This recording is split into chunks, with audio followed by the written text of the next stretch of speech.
Happiness comes to me. Happiness comes so seldom. Gladness comes to me. Happiness comes so seldom. Gladness comes to me. But it comes to the end of my life. Jesus saved me now. Happiness comes so seldom. Gladness comes to me. Happiness comes so seldom. Gladness comes to me. Happiness comes so seldom. Gladness comes to me. Running fast for the edge of my life. Jesus saved me now. Happiness comes so seldom. Gladness comes to me. Happiness comes so seldom. Gladness comes to me. Running fast for the edge of my life. Jesus saved me now. Happiness comes so seldom. Gladness comes to me. Happiness comes so seldom. Gladness comes to me. Happiness comes so seldom. Gladness comes to me. Running fast for the edge of my life. Jesus saved me now. Happiness comes so seldom. Gladness comes to me. Happiness comes so seldom. Gladness comes to me.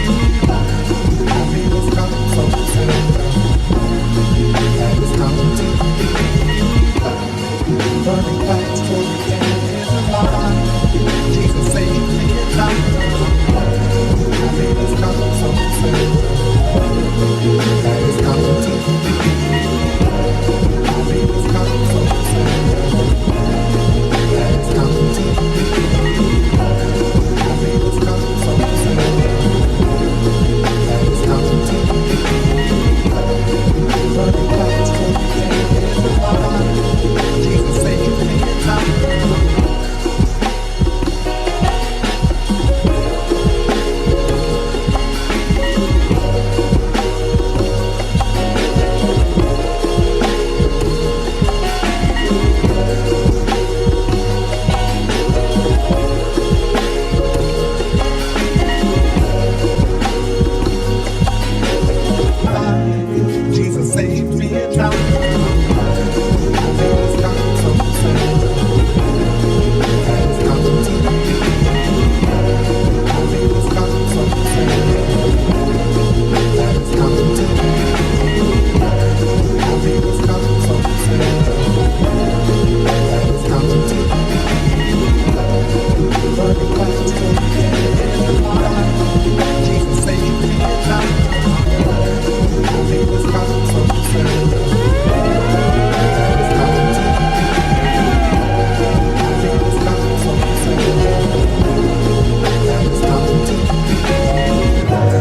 Happiness comes so seldom.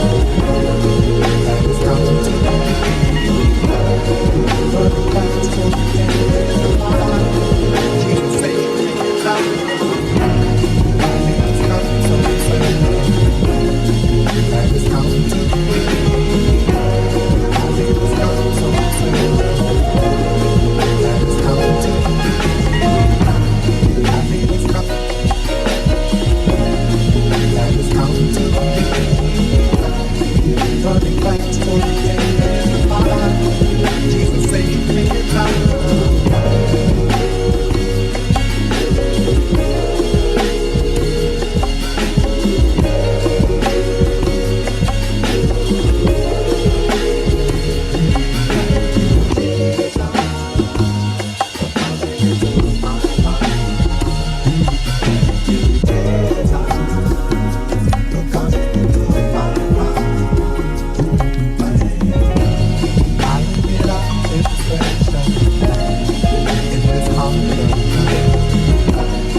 Running fast for the edge of my life. Jesus saved me now. Happiness comes so seldom. Gladness comes to me. It is here in the Father's kingdom. It was there for me. You took me in, and you washed away my sins. You washed away my sins.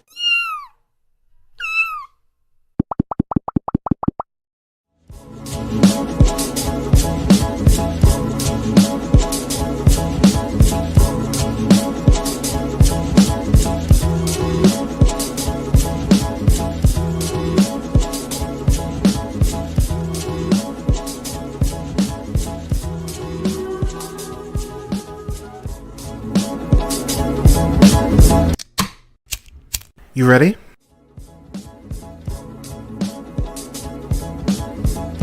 You're listening to the Real Pineapple Podcast Network.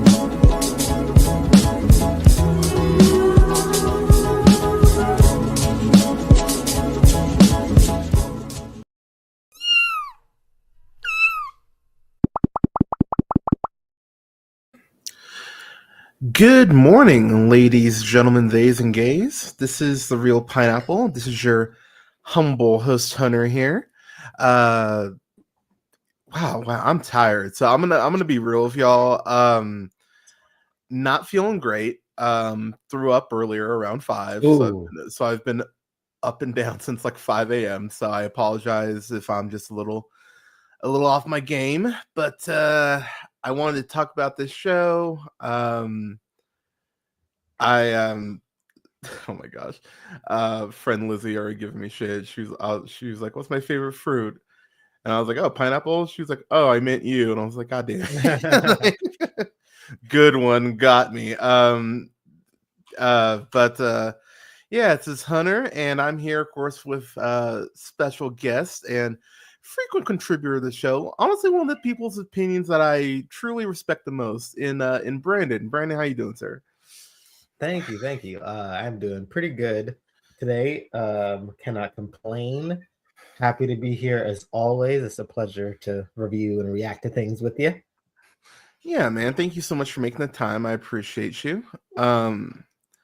Let me see here. So, all right. So we got Soapbox Corner before we, of course, get into Daredevil Born Again, and I'm gonna go first just to kind of get it out of the way. Go for it. So I did not watch the State of the Union address because, quite frankly, I refuse to. Because I refuse to give that monster any more of my time than he fucking deserves. This is what I'll say. We're closing in on his first 100 days, and eggs still aren't cheaper.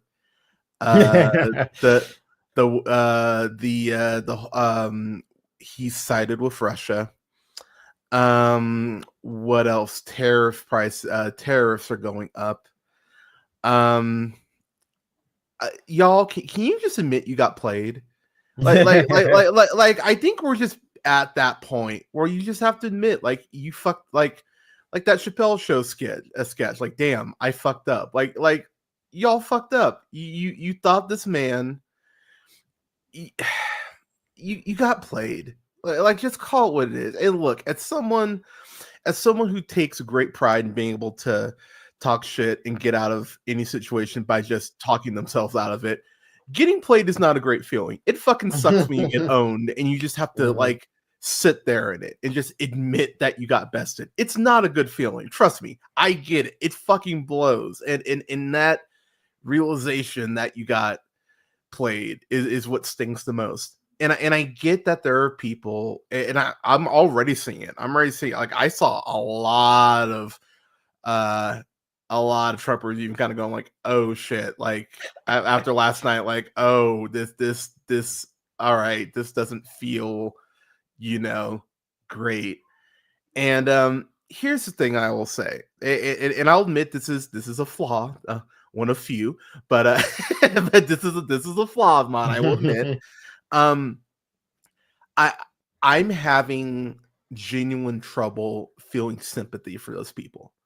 Like I really am. And I think a lot of it's because I went through I went through lockdown. I mean, we all went through lockdown, but I like when I say I went through lockdown, I didn't see my partner for like 8 months because of lockdown. Like I was doing my grocery shopping at 5 a.m. We were doing like we were doing grocery drop-offs, and then disinfecting our bags and shit. Like we didn't have anyone else in the house. Like we legit lockdown, my former roommate and I. And to say that it didn't have a major impact on my mental health would be just a straight up lie. And so I'll admit I am angry at people still for that, because if you'd taken the shit seriously, it wouldn't have taken that fucking long. And so I'm not gonna yell again because I've been feeling queasy all day. So I'm not gonna yell. I'm not gonna scream. What I'm gonna simply ask you is this: a year from now, do you really think that he's not gonna make things worse? And that's honestly a question, like, and this isn't me being facetious, this isn't me being snarky, this is me asking y'all to really think about, like, this is just what he's done in a couple months. Do you really think he has your best interests at heart? And I'll give you a prime example. I'm blanking on the on what it is, but Trump wants to cut all these things like the Department of Education, which that alone should be a giant red fucking flag for y'all people. Like if it like fucking Reagan, as much of a monster as he was, he didn't even do that shit like that. Like, come on, people. But Sarah Huckabee Sanders, that dumb bitch, she was saying like, oh well, this means that the average American home will get $4,000. Now, this is why words matter, people. If you've never watched George Carlin, watch George Carlin, because he talks about that a lot. Because words matter. Because saying that the average American will get $4,000 is way different than saying every American will get $4,000. And the reason I bring that up is because, I don't know. Let's just say, Trump were to say that he wants to clear out, 280 million acres of trees for like drilling and shit. If you were to go ahead and maybe give, a big tax break to your rich friends and then average that out, that could in theory get to your $4,000, which would mean that, the quote average American, quote unquote, is not getting $4,000. But if you divvy it up, that technically, qualifies in the somewhat of the quadrant of truth. Pay attention to how they're saying this shit, people. That's what I'm going to tell you, because there's a lot of, like, one of my favorite Disney movies is Robin Hood. Fucking love Robin Hood. And the opening of Robin Hood is, the town, Nottingham at large realizing, oh, well, the king has no clothes. People, wise up. That's what I'm going to say. Wise up. And the last thing I'll say about the fucker is that AI video he tweeted out or Truth Socialed out, whatever. I'm not on Truth Social because, I have a soul. But that thing he posted of like in like Saudi Arabia, that AI video of like the golden statue of Trump and shit. What does the Bible say about false idols? Remind me now. Now granted, I just I've read the Bible cover to cover, so what do I fucking know? But I could have sworn that there's multiple verses in the Bible about false idols and putting people on pedestals and how that never leads to good things. So to all you who are still saying he's a Christian, who refuse to acknowledge how incredibly insane he is being, just remember all of what I'm telling you. And I've been telling you this shit for years, by the way. So just keep all that in mind. Just remember all this. And again, really think about the fact if your lives are getting better. Because again, he said lower groceries day one, and then like a couple of days later, it's like, well, bring down grocery prices are hard. It's like, oh, well, that's what you fucking ran on, and so you're a goddamn liar, like you've always been. So, so people, it's okay. And again, I admit this is my, this is my anger with people not like the internet is such an amazing tool and people don't use it for research and it fucking bothers me. It's like you have all these fucking resources and you can't be bothered to go ahead and actually do research and educate yourself. At this point, people, I'm sorry, like kids, there are kids who get this guy is a fucking ass. Like, did you not see fucking Elon's kid, whichever one that human shield number 8, whichever one that is? Like, did you not see him say to Trump in the fucking Oval Office that you're not the president? Like, here's the thing. Two types of people will tell you the truth. Kids and drunks.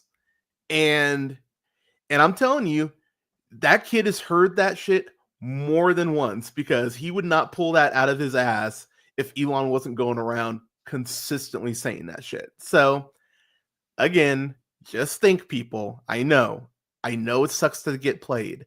I know it does. I understand. But there is way too much shit going on right now for y'all to be thinking that Trump isn't fucking dumb. And the last thing I'll say about it, when you have the Prime Minister of Canada, and you know how polite Canadians are, in the nicest way, basically telling you to go fuck yourself. Maybe just maybe it's not everyone else. Maybe it's you. so I would highly recommend that y'all pull your head out of your ass and realize that you got played. Look, it's happened to the best of us. It has happened to the best of us. And I understand that there are going to be some very uncomfortable conversations that families are gonna have to have in terms of like you voting against, your trans daughter, your family's best interest. You're going to have some unpleasant conversations and you're going to have to deal with that. And you're going to have to be okay with those people potentially cutting you off because of the decisions you made. But at least you can potentially get on the straight and narrow and try to go ahead and start trying to amend things and do things for the better. So don't let your pride get in the way of this. It's okay to admit that you got played, but you need to start paying attention. And that's the last thing I'll say about it for today. Canada, Soapbox Corner, what you got? Good to see you, by the way. Hey, that was fun to jump in on. Yeah, right. Yeah, you picked as usual. Your timing is impeccable. Thanks for still having me. Soapbox. Afternoon Tune, my two favorite black people in a white. Hey, y'all, and me too. I'm guilty of this too because I've always found it interesting. But we need to stop pretending we're accountants when it comes to box office and start enjoying films again. Dude, yeah. That, you are not lying, man. Like, yeah, it's amazing how people are so invested in box office. Like, the amount of people, and this is one of my favorite arguments to bring up, is the Blade Runner 2049 argument. Because I was fucking mad when people didn't go see that. Like, I remember I came on the recording. I was like, you fucking buffoons. Like, like I was so mad. I was like, you fuckers. All I hear is, oh God, more superhero shit. It's like, okay, then go see these movies that aren't superhero movies. Like, go ahead and literally put your money where your mouth is. And, I understand it's harder now because the price on everything is fucking high. So I understand that, so I understand some people just being like, I can't go to the movies right now. So I get that. But holy fuck, like, go see stuff like Anora, go see stuff like The Wild Robot, go see Flow, like go see these smaller movies. Shout out to Flow and Anora, by the way, for their Oscar wins, well fucking deserved. Flow is on HBO Max right now, by the way. I've recommended that goddamn movie to so many people, and I have not had someone come back and say that they didn't love it. So like that's definitely been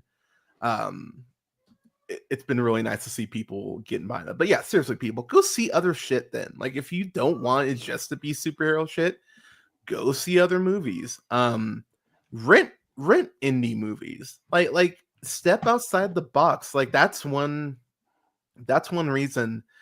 Because I actually had someone ask me the other day, they're like, yeah, you review a lot of indie stuff. I'm like, yeah, because these films don't have the fucking promotional budget to get on a lot of people's radar. So like I like to think I'm helping in terms of like getting, like I recommended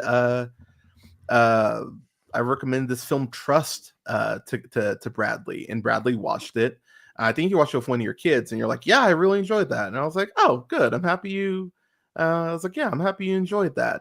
That's streaming on Prime right now, by the way, y'all. You should check that out if you're a Succession fan, especially. It's very much in that Oh ilk. yeah, But, yeah. That's an apt comparison. yeah. Shout out to Jennifer Levinson, by the way. But yeah, like go see other stuff then, people. Like don't just limit your scope, and stop using Rotten Tomatoes. Please stop using Rotten Tomatoes as your gauge for what's good, because goddamn, like I like Love and Thunder quite a bit. I like my quote hot take Marvel take is I do like it more than Ragnarok. I just enjoy Jane Foster more. What do you want me to say? I enjoy it more. But when I saw that Love and Thunder had a higher Rotten Tomato score than Brave New World, I was even like, okay. I'm like, that is Critic and incorrect. audience, or both? Critic, yes. Audience, I can't recall. Wow. But I saw that, I was like, and then my brain was like, oh, what possible reason could there be that that one of these movies would have a lower score? Like, but anyways, Brandon, Soapbox, what you got? Yeah, it's the Disney thing. The Disney stopped doing their long form animation, and I think it's such a weird time for them to announce that with Win or Lose just now coming out, the first Pixar like animated series. And Dream Productions like earlier, I think last year, or not earlier last year, but after Inside Out too. But yeah, just like them stopping that is so dumb to me. I have enjoyed much of their long form series. I enjoy like the Baymax miniseries. I enjoy Dream Productions. Right? Yeah. I heard Win or Lose is great from Bradley. So far, it's very good. And what just they allegedly cut, just to butt in, what they allegedly cut would have fit right into the mood and the themes of the show, that we're all one community that can look out for each other and work together. So that's too bad. But what they left in is also great. There's like a single mom story. Wow. Ooh. It's Okay. fascinating, and you had me at single mom. Yeah, and it goes one way. It like goes one way and the other way, because we're all very layered individuals with our own, main character pathos in our own heads as we live life. It's great, and hell yeah, it really makes me miss Craig of the Creek a little. So Oh, that's also a good thing, because uh, if you're fans of that, then I think you'll enjoy Win or Lose. it still Okay, hurts. that made me want to watch it like immediately. I need to start it. But yeah, it just sucked that Disney announced that, and it was kind of like the crux of it was them saying the Tiana show from Princess and the Frog was like that's been in development for, I'm pretty sure since they announced Disney Plus. Yeah, is canceled. That long. And so yeah, just that all coming together, especially after like them doing the Princess and the Frog ride now at Disney land. It's just all weird stuff. Disney, I don't like what you're doing. Stop it. Do you even like making animation anymore? Yeah, dude, and I'll be real, like, to kind of piggyback, that's a conversation I think we need to start having, because I've been talking about how I'm so happy that, like Universal and these other studios like are putting out stuff like Wild Robot and Puss in Boots: Last Wish and Spider-Verse and Robot Dreams, and like these different these different types of animated films, because it feels like Disney is not quite abandoning animation, but it feels like their flair and their love for it is just muted at this point. And like, I'll be real, I never reviewed it proper, but I watched Wish, And I was just sitting there, I'm like, what is going on? Like, this is supposed to be celebrating 100 years at Disney, and this is the best you could fucking do? Is this fucking movie? You know, like, and I was talking to my friend about this. There needs to be certain qualifiers put on certain films. And let me give you an example. So, like, something like Rise of Skywalker, I judge more harshly because that's supposed to be the encapsulation of the whole Star Wars saga up to this point. It's like, you need to stick that fucking landing, and they don't stick that landing. I still remember like being mid sip of my beer when they go somehow Palpatine's return. I just went, oh man. I was like, y'all, like, it's the same thing. It's the same thought I had when I was watching Tenet, and they're trying to explain to John David Washington, you know, the black guy who has the black one of no name, and they go like, and he's like, wait, how does this shit work? How do you rewind time? He's like, and the lady literally goes, oh, don't worry about it. And I remember I just went, oh, fuck you, Nolan. I was like, oh, fuck off. Like, don't worry about it. So, like, just don't think, you know, you might as well just say, don't worry your pretty little head about it. It's like, fuck off with your bullshit. like, I don't want to hear that. Like, give me a fucking reason. And I, you know, wish being the, you know, like the animated film to celebrate 100 years of Disney and it being that fucking flat. I was just like, nah, y'all. And we've got Snow White in a couple weeks, and man, that shit just looks rough, man. I just there's no part of me that's excited for Snow White. I'm mildly intrigued how they're gonna get around the very Cosby element of that film. Oh yeah. How do you address that? Like In Cosby 2020. element. Oh right, there you go. little pretty little corpse in the forest here. Oh, yeah. I have my money on a Bradley Cosby impression. Right, that was really good. Damn, yeah, I love it so much. Who knew Jello was apple flavored? But like y'all, like that, like. And I've liked several Disney live action remakes. Like okay, so I won't lie. So I like The Lion King a lot. Like I really like The Lion King because it's very Planet Earth to me. I did watch Mufasa the other day, and ooh man, I don't know if I'll review it proper, but yeah, not something y'all need to watch. TBH. But yeah, man, I don't. Yeah, just be better, people. What expand your palette. Like I didn't love The Substance, but I'll be honest, like I'm happy I watched it. Like I really am happy I watched it because it's like it's something like not a film I don't typically watch, you know, as far as body horror, because I like The Fly is about my limit. like if you're over that, I'm just like, oh fuck. Which The Substance is very much over The Fly. Like that last 30 minutes is like spectacular. Sure, but I won't lie. Like I was looking at food that night, and I was like, God, nothing looks good now. I was like, God damn it, Substance. Like I was so mad. But I'm happy I watched it just for Demi Moore's performance and Margaret Qualley's performance. But yeah, people, like expand your palettes. It's okay. It's okay to watch something and not like it, but you might learn something. You might get an appreciation for something just for, you know, exploring something new. But yeah, so before we get to Daredevil Born Again, I got one more thing I want to bring up just because it's a huge part of my geekdom. It's a huge part of, like, to be honest, probably how I do the show, to be honest. George Lowe, voice of Space Ghost, he died at 67, and I would be lying if I said that's like, I had someone ask me months ago, it was like one of the last tweets I got, like comedically, like who are some of your biggest influences? And I was like, okay. I was like, Bernie Mac, Patrice O'Neill, Carlin, Looney Tunes, Space Ghost the Tick.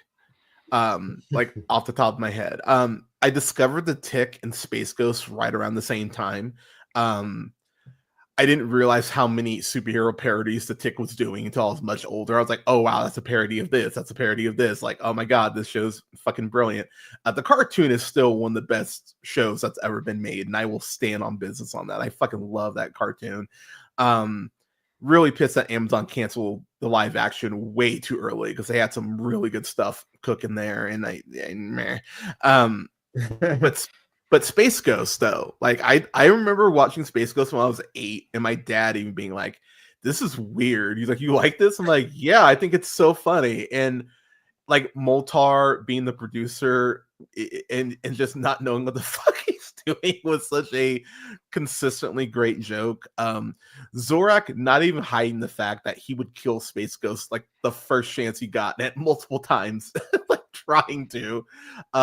There's a episode of and I'm blank on the name episode. I should know this, but there's an episode of Space Ghost Coast to Coast where Macho Man Randy Savage voices Space Ghost's dad, and Zorak literally hits him with a folding chair. And it's one, and like I remember as a kid, I was like, this is one of the funniest fucking things I've seen in my life. Outside of Conan O'Brien and Craig Ferguson, he is legit my favorite late night talk show host. I think Space Ghost is fucking brilliant. And I own the first 3 seasons.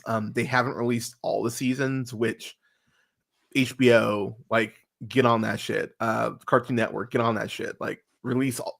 Give me a box set. I'd pay good money for a Space Ghost box set. But that bummed me out. That really bummed me out because Space Ghost has been such a like you don't get Adult Swim without Space Ghost. Like Space Ghost, like all your Rick and Mortys and your your Tim and Eric's and your Children's Hospitals and all those shows all owe a huge debt. Tim and Eric Awesome Show, all those shows owe a huge debt to Space Ghost Coast to Coast. So just real quick, any specific Space Ghost memories, Brandon?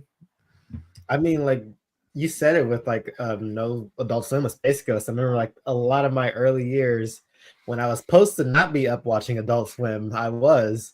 And like I would see Space Ghost Coast to Coast on, and like just seeing that come on after like something like Family Guy or like Robot Chicken, I'd be like, what is this show? Like, I would also be watching like Boomerang like during the day. So I would nice, there you Space Ghost.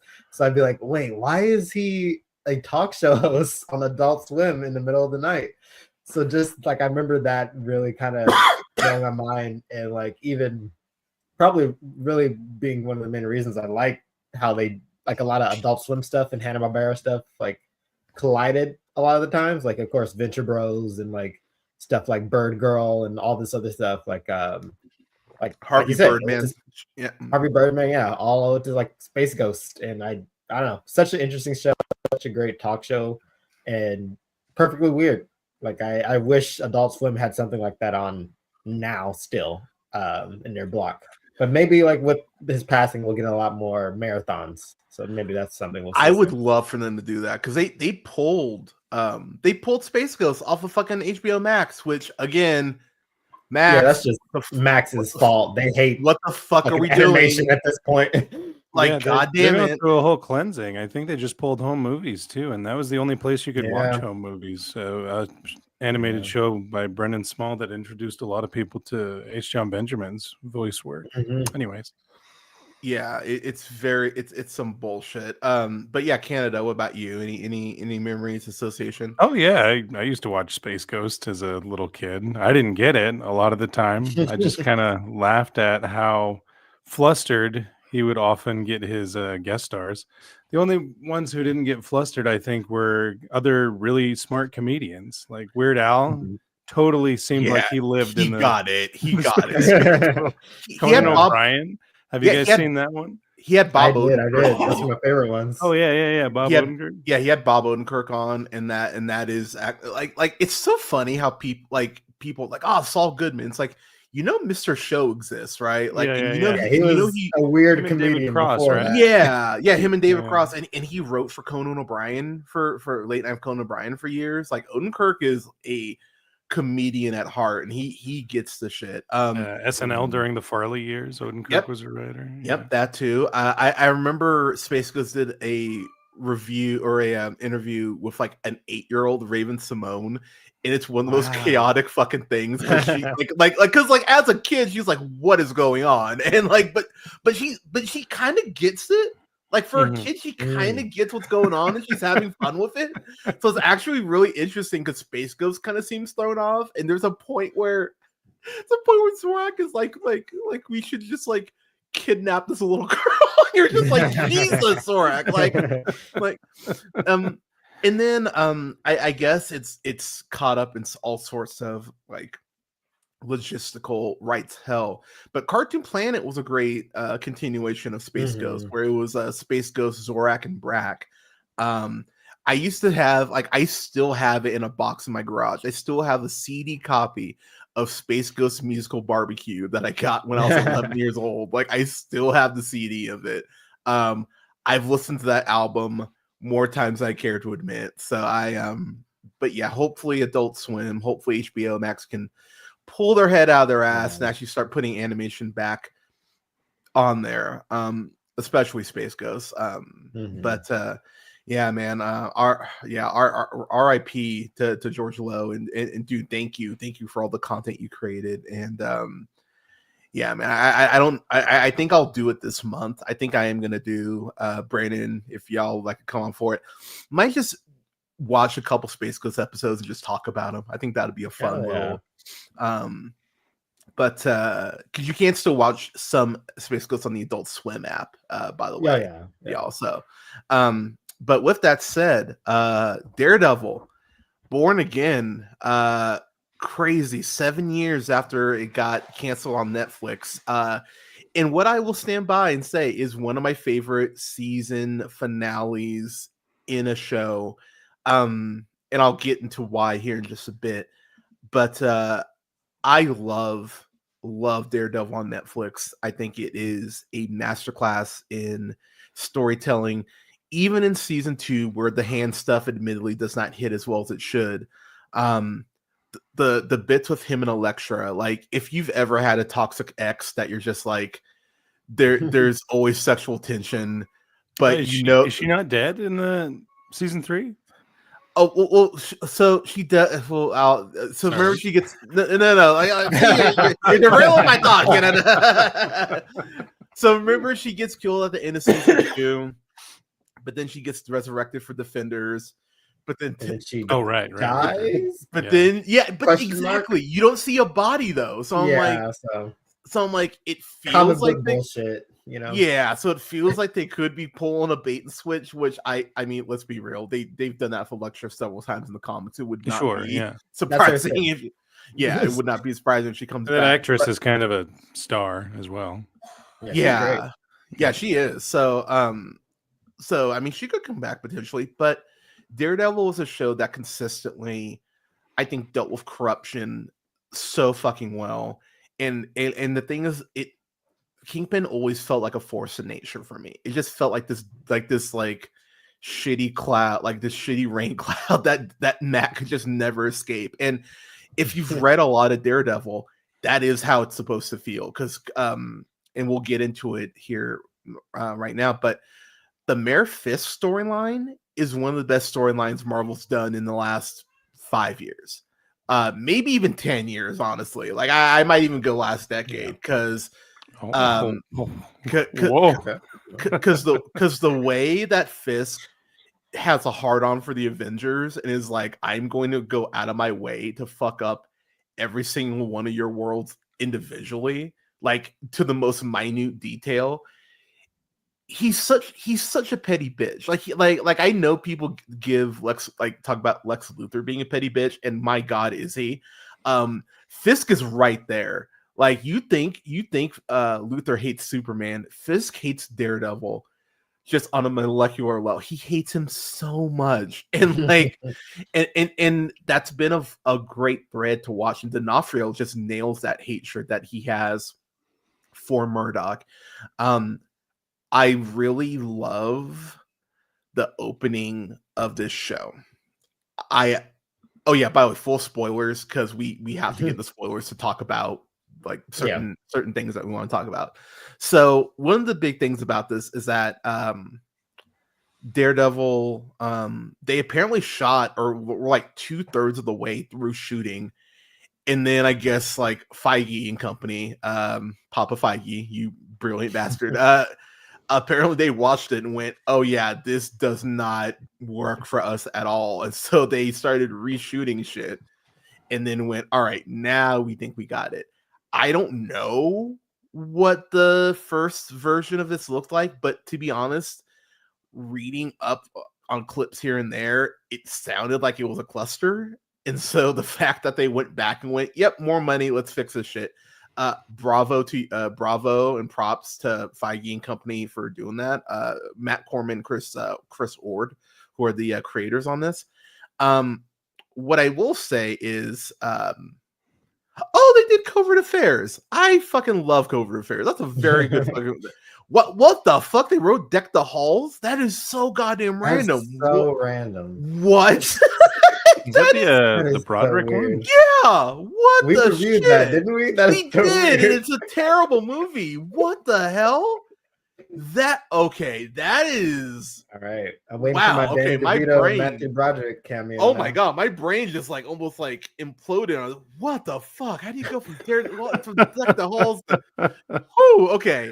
Anyways, so let's get this out of the way.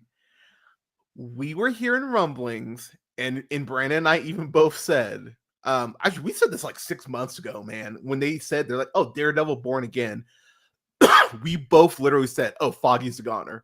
Like I remember we both said, we're like, Foggy has to die. And I remember people were going like, that's bullshit. It's like, no, because they just went through all of season 3 and gave, you could argue, the best episode in the series in Karen, which is a masterclass. If you've not watched the Karen episode, you need to watch the Karen episode. That's an amazing hour of television. And the way that the episode does what it should do and really kind of gets you thinking like, oh fuck, they're about to kill Karen right now. And then they don't. And I was really happy they didn't, because Deborah Ann Wool, sup girl, she plays D&D and she's a redhead. What do you want from me? She's fucking amazing in the role. And I was so happy they didn't kill her off. But as soon as they didn't kill her off, I was like, okay, then it's gonna be Foggy. Yeah. Like it kind of has to be Foggy. Like if we're losing one of them, it's gonna be Foggy. And what I will say, I've already seen people complaining and being upset and being like, oh my fucking God, how dare they? People, if you're a friend of Matt Murdock's, you're probably going to get killed. Like, it's kind of like, it's just kind of like, it's just kind of how it works. Like, and I'm going to be that asshole too. Why does Batman not get that shit? Because Batman doesn't have friends. That happens with Batman all the time. Like, I'm sorry, people. Like, do you remember what happened to Barbara Gordon? Like, do I need to remind you all the killing joke? Like, I don't think they're friends. Like work acquaintances. Yeah, right. Like that happens with Batman all the time. Like he's replacing Robins constantly. That's why there's more than 3. So it's like y'all, like if you're gonna give this shit, like 6. Yeah, there's 7, several man. Robins. Yeah, like if you're gonna give this shit to Daredevil, like you need to give the Batman. So that's point 1. Point 2, it's kind of like when it's kind of like when oh my gosh, Rita gets killed in Dexter, where I'm like, we got 4 seasons of that character. I can only be but so upset that you got killed.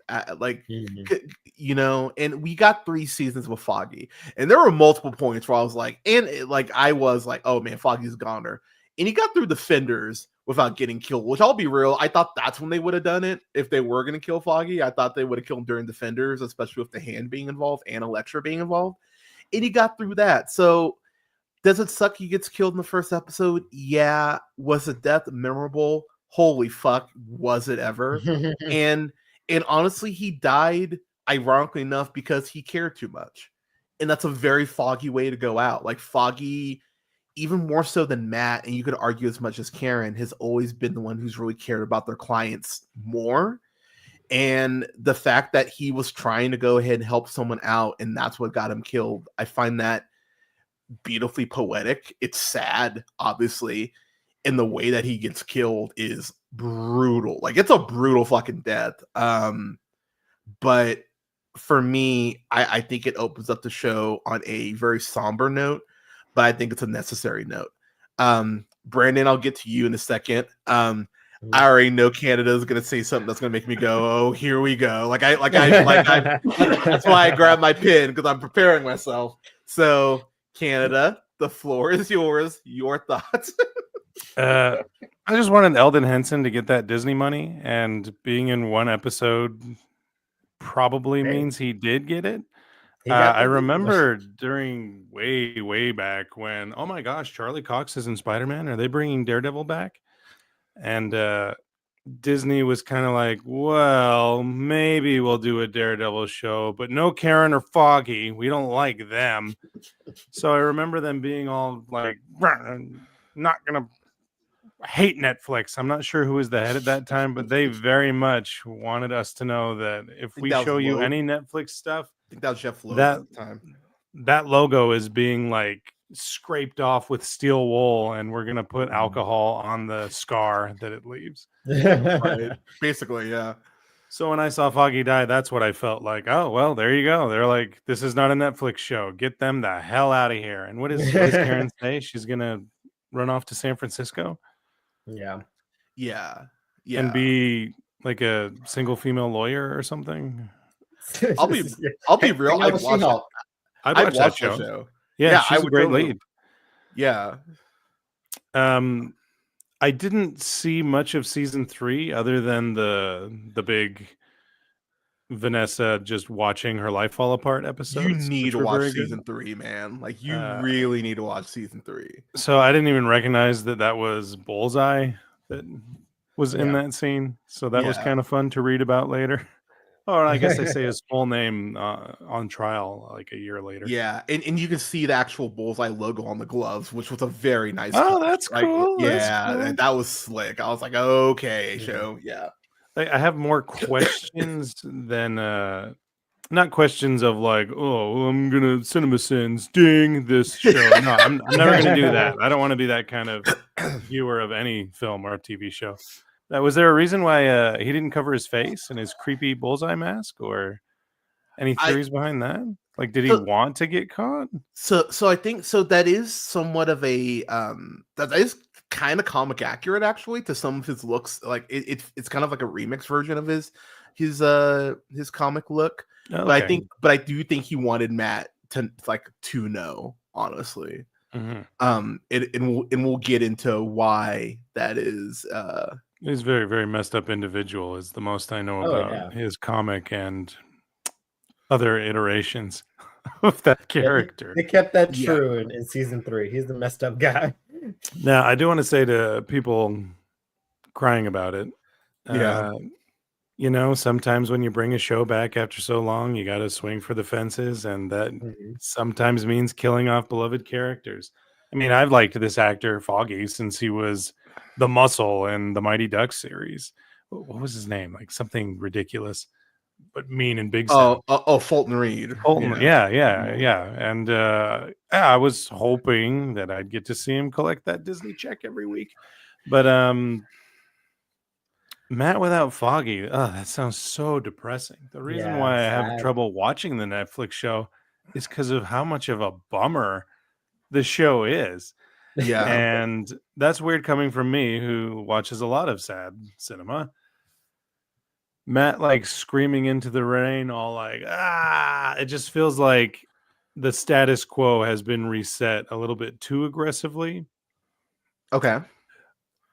I'm enjoying the Mayor Fisk stuff, though. Honestly, I kind of hope he's not corrupt and he actually does a pretty good job. I know that's that's a pipe dream like a motherfucker. But that's also like a very hard thing to write, a corrupt politician. The only time I've seen it done with consequence was Parks and Rec. And even the consequence was, hey, you, Mayor, you're not supposed to be doing that. And his defense was, well, it was my birthday, though. And, Parks and Rec laughs about it and moves on, and nothing happens to the mayor. So finding out how Fisk can be corrupt at all and how anyone will care especially in today's political climate, I think is too big a mountain to climb. But you said Mayor Fisk is one of the best things Marvel's ever written. I'm excited to find out what kind of corruption he can even get into. Like, is he Yeah. going to be kicking dogs? Is he going to be like stealing from charities? Which isn't, again, that isn't a big deal to some people for some reason. What exactly will this brilliant character from episode 1, when D'Onofrio wears that big white jacket back in the Netflix days and says, "I like this painting. It makes me feel alone." I was like, oh my God, Amy, bedroom now.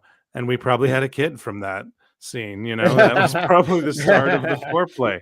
What a sexy ass, brilliant character he's made Wilson Fisk into. And evil, though, and evil and violent, which is not cool. You can be evil and sexy. Yeah. It's the best I combination. don't know what his problems are with Vanessa are either. Probably because I missed something in season 3, but I'd love to hear about him. But yeah. Yeah, we'll fill you in. So I will say, the people that are complaining about like some of the secondary characters, because I am seeing a lot of that.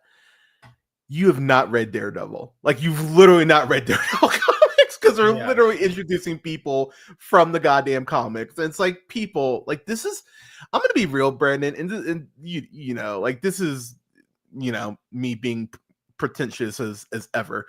This is why I don't listen to people who don't read comics, when they're just like I don't know who this is. Like, yeah, because you don't fucking read. Explains how you vote too, but it's like hey, if I could just interject real quick, that's why you like this is just like with my money thing. Like, let's stop pretending we're accountants and working out blockbusters. But when you don't know who someone is, that's why you keep watching. That's all I wanted to say. Just keep watching. Exactly. They'll tell you that people, these stars love to act. Just keep watching. Yeah, exactly. It's like, that's literally their job. It's their job. Let them do their job. So I know you didn't watch season 3, Canada, but I think Brandon would agree with me. Season 3, they introduced this character, Agent Nadim.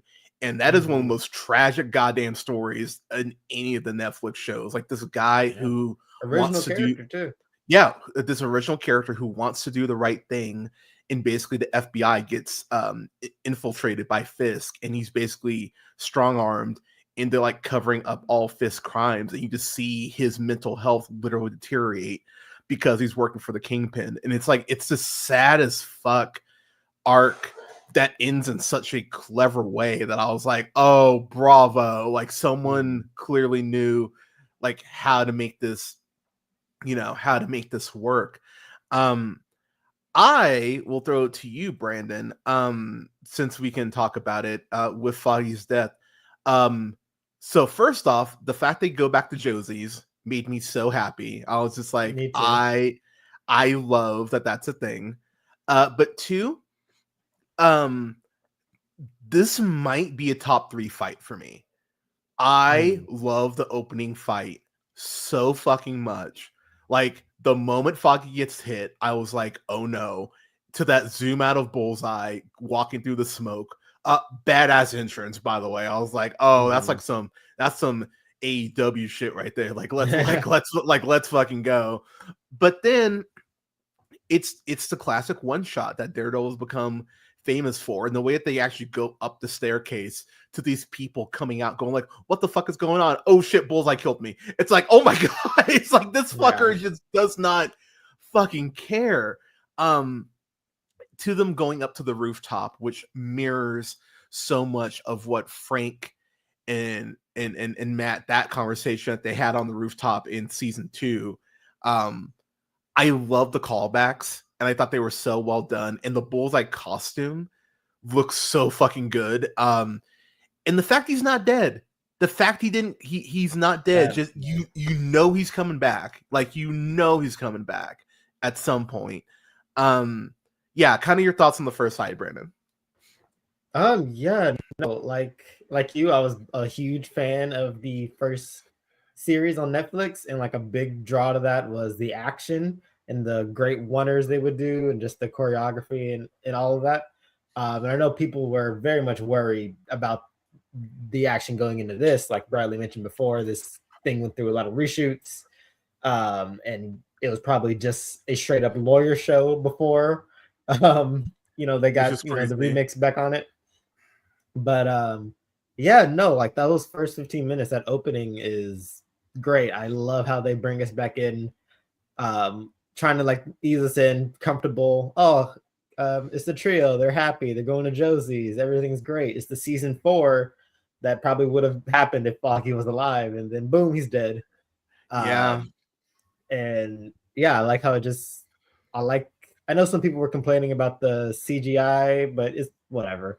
Like I think some people are gonna like think it looks bad, and some people are not gonna care. I'm kind of the person that doesn't care unless it looks egregiously bad. But it was fine. It didn't bother me at all. Yeah, no, exactly. But yeah, the fight into the bar and Bullseye fighting Matt while also like just chucking things and killing civilians in the bar was like an asshole. It was prime Bullseye to me. I was like, yeah, this is exactly what he does in the comics. He's like, yeah, I'm just gonna kill some civilians and make you worry about that too. Like the part where he throws, like I noticed it, like he throws like 2 balls, like one at Matt and one at like a lady, like it like ricochets off like the wall and hit the lady. It's like it's some squirrel it's some Squirrel Girl shit. Like he's ricocheting stuff off walls. It really is. People. Yeah. And I want him in Marvel Rivals more than ever. But he'd be great on. I didn't even think about him. That would that's look, God, you smart son of a bitch. Yeah. I think this whole opening is such a kind of bringing back the people who love the Netflix show back into the fold. Like you get the kind of comfortable scenes with the trio, and then you get like the action that we're used to, and then like it's kind of like Bradley said, status quo reset. Like it's 1 year later, and now we're kind of getting used to these people again. Yeah, beautifully said. Canada, what about you, man? I had a quick question. I just know interesting facts about people falling. So when Matt throws Bullseye off the roof, in my head, I'm like, you can survive that height. And then we see Bullseye. I thought does that he too. survive because you can survive a fall from that? I think the furthest someone's been thrown from a building is like 15 stories and survived. God damn. It's probably even higher by now. Holy shit. Yeah. God. There was an episode of The Wire where a vice cop has to jump out a window. Yeah. Mm-hmm. The fall from that was actually much higher, but the writer said no one's going to believe you can survive that far of a fall, so we're just going to lower the fall from real life. That scene's intense as hell too. Like, but is Bullseye my question is a super, I'll just say superhero as an umbrella term, or is he just really tough and I guess he survived? So at the end of season 3 of Daredevil, he's kind of getting the Weapon X treatment. Like they're putting, like, they don't tell you it's adamantium that they're putting on him, but I could easily see a world now, especially after Brave New World, where they say it's adamantium that was being infused in his spine because his back is literally broken and he's being operated on by like clearly shady doctors. So I wouldn't be surprised if we find out that he's been like propped up with he's got something in him. Yeah, because because it definitely doesn't look like just normal stuff. I will say too, Cam, real quick, everyone in your family, that hair, man, it's like a Maybelline commercial whenever I see your kid. like that, like shit looks fluffy and like it's like about the CG real quick. What I thought was so interesting is we see him swinging around, which a human being can't do at night from buildings. So lighten up on the CG. But when we see a Bullseye faceplant on the cement, that kind of looks like they chucked a guy onto. Yeah, right. So it looked like a guy or like a really wild. A dummy or something. Really good. Yeah. Well, I'll be real. I wouldn't want the star of my fucking show swinging around buildings at night on a fucking baton either. Like if it's like, do we stunt work this or do we use CGI? I'd be like, yeah, let's not get like stunt people have died for far less or doing far less intense stunts. Like, let's not put these people in danger. That's why CGI should be used. I'm not gonna poo-poo on something if it's gonna keep the actors and actresses and people safe. So but yeah, good point. And do y'all think that Matt was trying to murder this man? Is all my follow-up. I think it was his I think intention. so. I want to say I think it no was because his he's intention. grown so much based on Fisk still being alive. I'm But- assuming he's found a better path, or do you think that died with Foggy? So I think he was that's seeing red in that moment. And Nice. yeah, but but yeah, when Bullseye just laughs in his face and like pats him, like I think Matt was done. He just whoop. Oh, so it was really funny because like Alea got home last night from being on vacation, which I'm very happy she's home. It was funny. I told her, I'm like, babe, Daredevil's been on since 6. It's almost 10:30. You need to put a little hip in your giddy up there. You need to it's like because I'm about to start this shit without you. But watching it, I think okay, so I'll say this as a religious person.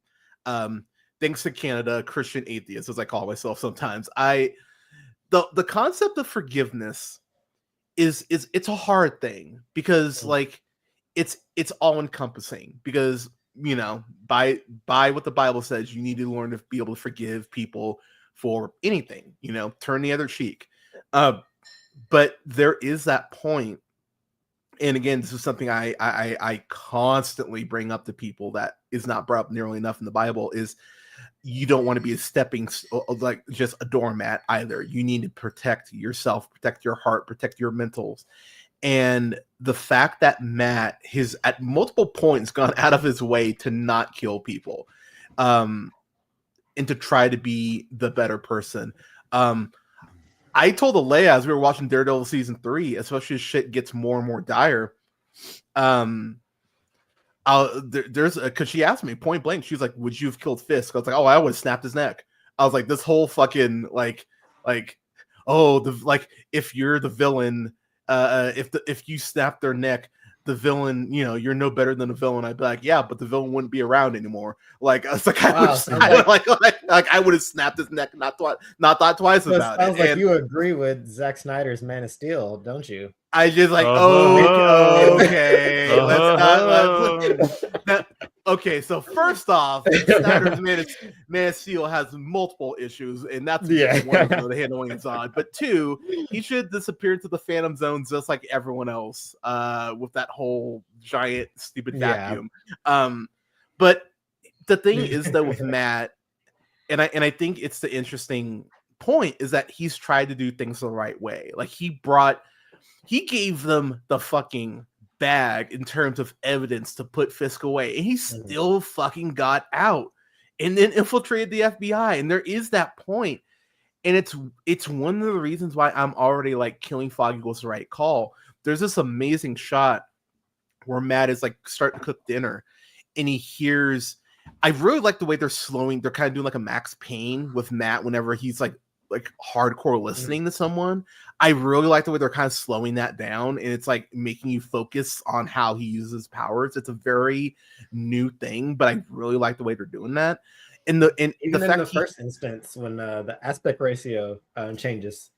Yeah, I love that shit. But the fact that he hears Fisk talking about how he's going to run for mayor, and he just immediately burns his food and just goes over the couch and sits down, and you feel how heavy that is to him, how he's like, this fucker just won't go away. Like I'm doing everything, quote, by the book, unquote. It's the Dexter argument.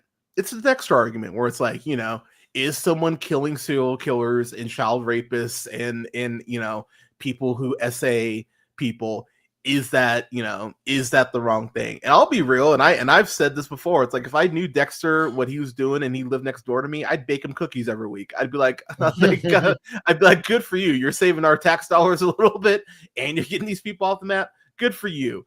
But again, that's my honestly, that's my struggle, because I get that people can change, and again, that's the Christian part of me. That's like, but I get that people I've seen people be redeemed and go on different paths, but where do you give that grace? Where do you it's a constant moving target. And I love the way that the show already is speaking about Matt's religion in that way. The way that Bullseye straight up laughs in Matt's face, that's when I was like, "Oh yeah, kill him!" I was like, "Kill him!" I was like, I would have killed that motherfucker. But but moving on to the episode, Fisk becomes mayor, which, man, like, it's really weird how Brave New World and Born Again have come out so in such close proximity to each other, with corruption at an all-time high, and you're just like, oh wow, like, they expect it to be this timely, and unfortunately it's way more timely than it should be. Mayor Fisk, the speech he gives is so scary, because if you replace vigilantes with Black people, LGBTQ people, the speech plays the exact same way, and it's like it's haunting, honestly. In the way that D'Onofrio delivers that speech, you're just like, oh fuck, this is bad. Like, it gives you that sense of dread that Kingpin should give you, because of course he's charismatic as hell and like charming, and like you get why some people would fall for the con, but the actual words he's speaking, you're just like, oh fuck, like this is not good. I am going to go into one Easter egg that I went, oh shit, we are expanding this, because my theory is that Kingpin will be the next big bad post Secret Wars. I think it's going to be D'Onofrio. I think he will be on a rampage. I think he's going to go after the Avengers. I think I don't know if you caught it, Brandon, but when he's giving his speech and they show him on Times Square, you see the Rogers the Musical banner. You see that, but you also see an ad for Harlem's Paradise, which is Luke Cage's jazz club. I didn't see that. That's awesome. Yeah, so because there's been rumors, and they're really ramping up, that they are looking to bring the Defenders back, and the fact that there's a Punisher special coming out, and that Bernthal has said, like in multiple interviews recently, that he's all in on Punisher, like he is back in the fold as Frank Castle. And there's another poster showing the Pim Van Dyne's Foundation, which is the company that Hope has that's experimenting on the Pim particles. I don't know, y'all. It really feels like they're really leaning into the Fisk shit, and that he's going to be a more prominent piece moving forward in the MCU than I think that, I'll be real, that even I thought he was going to be. Because like I threw it out in the chat that I run, that I was like, I think that Fisk is going to be that dude. I think he's going to be an important figure moving forward. I threw out the whole theory at the end of Falcon Winter Soldier that Power Broker was on the phone with Fisk. That was like my big swing. And to be fair, they never really confirmed who she was talking to. They haven't, so there is still a world where she was on the phone with him. But I think that Easter egg alone means that Fisk is going to be a bigger deal than we think. Also, he goes ahead and flat out name drops Spider-Man. That is a big deal. That actually makes me think that, now I don't think Holland's going to show up at the end of season 1, but I mean, I'll be real, I'd fill a cup if that were like if Tom Holland randomly shows up by the end of season 1, I would probably break something in glee. But do I think there's an actual chance that we maybe get a Miss Marvel appearance? We maybe get a maybe we get a Doctor, like why the fuck am I blanking on Doctor Strange's house names? The Sanctum. Yeah, there we go. Do I think we could get something like that? Yeah, I think the chances of that are much higher. And I'll say right now, I think Luke Cage is back. Like, I think we see Luke Cage by the end of season 2 of this, because apparently they've shot season 2 already. They're shooting season 2 now, actually. Yeah. And Kristen Ritter is apparently in New York. Is going to be she's great too. So I'm happy the whole gang back together. So I'm happy you brought that. I'm happy you brought that up because they actually name drop. They actually name drop her law firm, or at least Hogarth's firm. yeah, Trinity.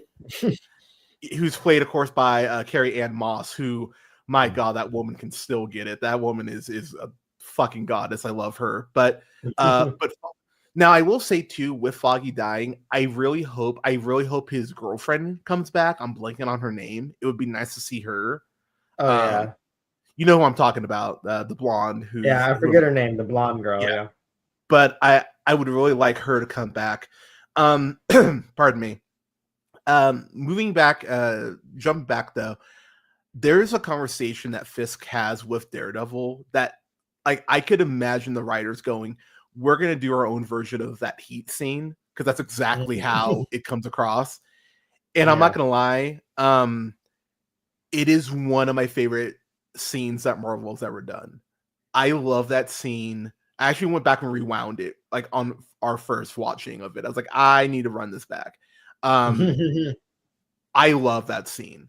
I love that scene so much. I for me, it's a masterclass in writing. I love that fucking scene because it is the nicest way to go. We both know eventually where this has to go. Like, they know. They know. Like it's so great how Matt is very much playing up his Catholic upbringing and being like, look, I understand that people can change. Like almost like he's trying to convince himself. Like, I know people can change. I know people can change, but you've tried to kill me multiple times, which he's right. He's 1,000% correct. But also, I know who you are at your core. And Fisk, the interesting thing is Fisk doesn't really fight it. Like, he doesn't even really fight the claims that much. Like, he says he's a changed man, which, shout out to Echo. I'm happy that they're keeping, because I'm excited for when Echo pops back up, because I just love. What does Matt say? Like, I heard she shot you in the eye. Yeah, and he's like straight up about it. He's like, and kind of laughs about it too, like, which is also in the comics. Again, read a comic, but I love how that's brought up and how that whole, like, how Echo isn't just a throwaway. Like, that is something that, like, Fisk acknowledges, and that's something that did put him on a different path. Yeah. But that also explains the distance he has with Vanessa, which I thought was a very clever way to go ahead and bring that back around. But I also love how Fisk is like, you know, basically it's been a year since you've punched someone. And how, you know, you're clearly kind of jonesing. Because it is an addiction for Matt. Like, in the same way it is for Batman, is very much an addiction for Matt. And I really like the way that the show, like, each season has really portrayed that from a different angle, and how, but maybe it's a necessary one, because New York is kind of falling apart without his ass doing, you know, being Daredevil. But I love how Fisk is like, you know, I know who you are, obviously. If you put that suit back on and I'm mayor, I'm coming after your ass. I'm going to make it very intentional that I'm coming after your ass. And it's like, okay, so they have to do this again. Like, this has to happen. Canada, before I throw it to, you know, I do it to you first. Brandon, what were your thoughts on that scene? Oh yeah, no, I completely agree. I was talking to Marco about it, and very much is a Heat reminiscent scene. De Niro and Pacino just going at it, and it feels like when they first sit down, it does feel like old friends reconnecting. First. Weirdly, like, they're going through the niceties, catching up, and everything. But like, it is that tension, and like, I think D'Onofrio and Charlie Cox have such good chemistry together, like, all throughout the first 3 seasons, that it is genuinely just like good to see them together, sitting down, like, not even like fighting each other, not like yelling, just talking. And it's like just getting like good comic book villain hero stuff. Like Matt obviously is struggling with his change, and I think like Kingpin is too, like, on a different level. Like we're talking about like his relationship with Vanessa. Like, I think him and Vanessa basically switch spots. Like, he is now like the public face. He can't do anything illegal, but that's a good. Vanessa's the one Like even Doing if the you see shit. in their costuming, Vanessa's wearing all white. Like Kingpin doesn't put on his white suit; he puts on like the gray, very mayoral stuff. Yeah. So yeah, I think Fisk is dealing with his new position just in a different way as like Matt is. So it's very interesting to see both of them reconnect after so long. Canada, your thoughts on that scene? Well, I think these are two expert scene partners, and Absolutely. I think D'Onofrio and Charlie Cox should probably act in all the things together because I love seeing them back and forth. Run it back. I'd say it's Heat's a good comparison. It is sad to know that he won on his Vigilantes Are Bad ticket, but yeah. Oh, I think Canada froze there. I was like, he's taking a dramatic pause. Right? We were like, oh my god, like it's like the Netflix. Did I come back? Yeah, there he is. But yeah, he's like, vigilantes, they're terrible, right? And for like the past 10 years in Marvel movies, New York at least has been like, yeah, we hate Spider-Man, and that's always been kind of a bummer, but a truth. At least in the last movie, I remember what J.K. Simmons says one thing: Spider-Man's Peter Parker, and all of New York is like, let's throw bricks at that kid. Yeah, let's actual child. Pretty much. It's like, so the fact that he doesn't steal the election is very sad, but very true to times. I'm not sure what Matt is supposed to do. I've always been kind of like, God, this sad Catholic. No, Canada, come back to us. he'll be Catholic, right? which is a bit of an oxymoron, but I was gonna say you're just saying the same thing twice. Because Matt, man, he is sad as fuck. I will say, for me, I love how Matt has made it a point to be like, a line was crossed, like that's why I'm not doing this. And Fisk straight up asks him, like, is that gonna bring Foggy back? I'm paraphrasing, but he basically goes like it's not, but it helps my conscience, basically. And that's what makes the ending of episode 2 so goddamn tragic, because Matt is doing like the right thing. So like to kind of jump in episode 2 a little bit, there's this do you want to explain the setup as far as like how that episode opens? How does episode 2 open? Is it remember that's the subway fight?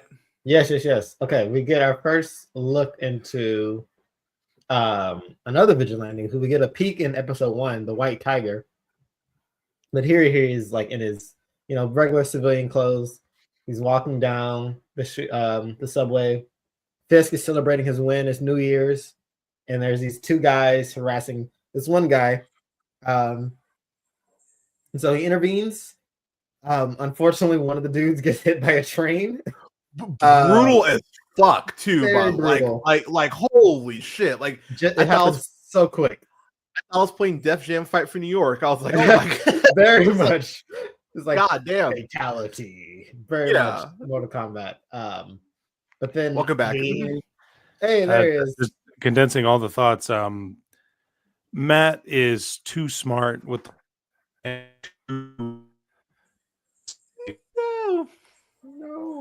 No, Canada. I crave your thoughts, Canada. I know, like it's like Canada's it's like Canada's teasing us with his thoughts, and I don't like it. You're doing it on purpose. He'll be back in a sec, but continue, Brandon. Basically, he finds out one of the dudes is a cop, and he gets basically got, and it feels very, very much like a season 1 plot line almost. Yeah, it does. Like, bringing back the dirty cops, the corruption, and like just him getting caught up in this, and then therefore Matt getting caught up in it because he overhears like what's going on with that. It's just very interesting to see, especially with I don't think Fisk name drops White Tiger, but like I said, we see video recording of him in the first episode, like fighting some people in a bodega. So Yeah. it's very apparent there are more vigilantes in New York now. And Yes. this show feels a lot more comfortable. Of course, it's in the MCU proper than the original series to be, name dropping heroes and kind of doing more stuff with other vigilantes. Yeah, and so I will say too, Hector is it Ayala? Is that how you say it? Ayala, I forget. I don't know. I have to hear it again. When I heard his name, I was like, "Oh shit!" Because I was like, Hector. Why do I know that? Oh yeah. And I was like, "Oh yeah, White Tiger, let's go!"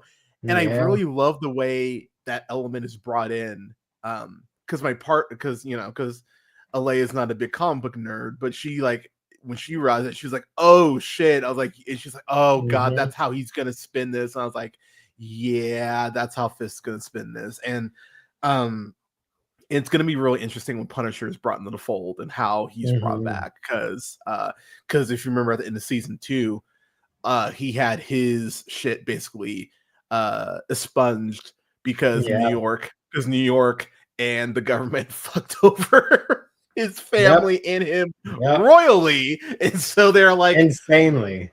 Yeah, and let's be clear, the Punisher kills a lot of people, and they're basically like, we fucked up so badly, we're not even going to press charge. Like, yeah, they're just like, yep, like let's call it even Steven.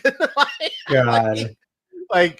And I will say too, I Jigsaw face notwithstanding, season 1 and 2 Punisher is some great fucking TV. I highly recommend. I'll probably end up re-reviewing those before the special. But sorry, Canada. All right, take 3. Well, your thoughts wrapped up. I don't know. I guess I'll try. What is it we're doing? What are we talking about now? Oh, you're saying that Matt's you don't understand what Matt's supposed to do being a Catholic, and that's where you cut off. Well, not just a Catholic, just Matt's a devout Catholic, and Matt's also understands the law. And this poor man every day has to talk to people who don't understand either, but kind of say they do. Yeah. And that must be like terrible. And I think the first 2 episodes have captured that really well. Yeah. Like he's talking to Fisk, and Fisk is like, we certainly have different ideals. And Matt could, in a PowerPoint presentation, be like, here's how you break the law every day. And Fisk could be, and Fisk could say something idealistic like, can someone who knows better and what's better for everyone truly break the law? Like, yes, you can. And Catholic-wise, that as well. Catholic-wise, also that. Yeah. You're sinning. Absolutely. This is a sin, and you're terrible. You're awful all around. And for the city to be like, I like that guy. He looks good in a suit. Like, it is the saddest, most depressing time for Matt. My son, Oren, who the first time he saw Daredevil was in a Spider-Man cartoon. I won't say which one. Because I don't want to spoil. I know people haven't finished that series yet. Oh shit! Okay, yeah. Fuck. Or maybe he's not in that, Hunter. I don't know.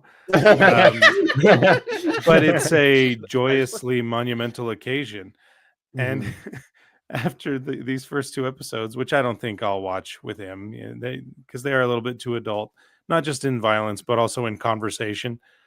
Like that's fair. Talking about the logistics of how to fix a bridge on time and keep your mayoral promises aren't entertaining for a kid. My trifling ass is like, wow, how's Fisk gonna get these unions in order? But Bobby wrote real quick without breaking the law. Quick on that. That was a fucking brilliant PR move by him. Agree. Like when he did that, I was like, God damn it, that's smart. Like he gets how to play the game. That's the thing. Like he's a monster, but he gets the shit. And that was but sorry, continue. Is Matt Murdock usually the last Matt Murdock thing I read was Mark Waid's run in like 2014, so it's been a minute. But is he usually this intelligent all around? Because that surprised me as well. Oh yeah, Matt's a smart dude. Yeah, no, Matt is very intelligent, and he can and he can read you law like forwards and backwards. So no, Matt is cool. Yeah, really Matt is very. I'll be real. That's why I loved his She-Hulk appearance so much, because when that was very fun. I like because when he's going back and forth with Jennifer, you're like this motherfucker does study his shit. Like he's not just Daredevil. Like he went to school. like he's a great fucking lawyer. Mhm. Also, it'd be really nice if Jennifer popped up or if there's a phone call or something. Agreed. I'm just like, because their chemistry is absurd. Like, I just like give me that, please. I mean, she's close to San Francisco too. That's what I said. Yeah, Yeah, like maybe he goes to San Francisco. yeah, and there are some runs of Daredevil where he does live in San Francisco. I would just like to point that Does out some too. city hopping. Yeah, so Yeah. that does. Yeah. Yeah, so that does happen. So people like because I was reading some people going like, "Why would Karen go to San Francisco?" And I'm just like, God, again, y'all don't read comics. Like this is what I'm talking. This is what I'm talking about. I mean, why wouldn't you after that kind of trauma? But okay. Dude, exactly. Like, why the fuck would you stay in the same city? Like that. Like just that. Like, fuck the comic. Like, fuck the comic stuff. Just having that traumatic of an event happen to you. Why would you stay in that city? Like, she'll probably come back. She will. But it's like, definitely. But like, why would you stay there? Like, exactly, man. Like, because that trauma would just eat at you. And real quick, I do want to go through some of the Easter eggs before we kind of get into some more stuff. Marvel's about to piss cops off, and I'm so excited about it. Brandon, do you know what I'm talking about? Yeah. I saw a bunch of the cops had like the Punisher tattoo, the symbol, and I was like, "Whoa!" They had the Punisher tattoo with the American flag. Now, I will say, at my former job, the original creator of the Punisher actually launched a Black Lives Matter campaign with the Punisher skull and basically saying like, this doesn't represent fascism. Like, stop saying that cops have just complete dichotomy when it comes to people of color. The moment I saw that tattoo, I started laughing. I was like, oh, they're going to go here. Because Jon Bernthal himself, at multiple points, has brought up the fact that pisses him off, as well it should, quite frankly. And if you're one of those, like, the amount of people who, again, have not clearly read comics and have the Punisher Blue Lives Matter skull, it's like, oh, you don't even understand how often Frank Castle talks about corrupt cops and how they're pieces of shit and how they're fucking monsters for completely, like, he says at multiple points, like, I'm not a fucking role model. You want a role model, fucking look at Captain America. Like, the Punisher is not someone to emulate. And that's coming straight from the fucker himself. And so when Bernthal comes on screen and he says that shit and there's that conversation, there's going to be a lot of upset people, and I'm going to be giggling my black ass off because it's a conversation. It's a conversation that's needed to be had for years, and I'm over people trying to steal that fucking logo and politicize it for their bullshit. And if there is someone to go ahead and have that conversation and be like, shut the fuck up, it's Jon Bernthal. So I'm very excited that that's going to be an element that they're adapting. The other thing, and I think Brandon's going to be with me on this too, that I fucking loved. They bring in a new Urich, and that was something I was not expecting. So I will say, Ben Urich, who was in Daredevil season 1, he was the black journalist who went ahead and mentored Karen and got her on her path. Of course, Kingpin shook him like a chicken and killed his ass, which was, admittedly, I'm not gonna lie, man, that might be the hardest scene for me to go back and revisit, because I agree. That's like the biggest sin of season 1 to me, because I love that character so much. He's a great supporting character for Spider-Man and Daredevil, and I wish they wouldn't have killed him off, even though it's super effective. But man, but the thing is, I love, like, and I'm gonna be real and to not get too much into it. That's how you need to live. Like, he knew what was coming. Like, he knew his goose was cooked, and he sat there. He didn't show fear. He told Fisk off to his face, which I'm just like, dude, that, like, the stones that fucking takes is insane. But yeah, to your point, Brandon, I was fucking heartbroken when he when he got killed. Continuing here. I love the fact they introduced Heather Glenn, who is actually a love interest of Matt's from the original comics. I love the fact she's a therapist. I really like that angle that they're taking, and the fact she's being the therapist for Vanessa and Fisk, and the fact they have her sign an NDA immediately, which just makes me go, what shit is she gonna find out? Like what shit is she gonna learn about the two of them that's gonna put her in his crosshairs? Because that shit's coming. Like she's gonna end up in the crosshairs here. A couple other things I want to point out.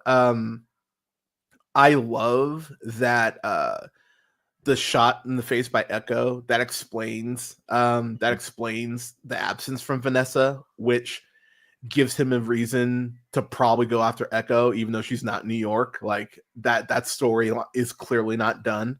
The 5 families being brought back, like that empire has grown in Fisk's absence, including the Tracksuit Mafia getting a shout out, which I was like, oh shit, let's go. So they're still active. Oh god, there was one other thing I wanted to point out. So we talked about it.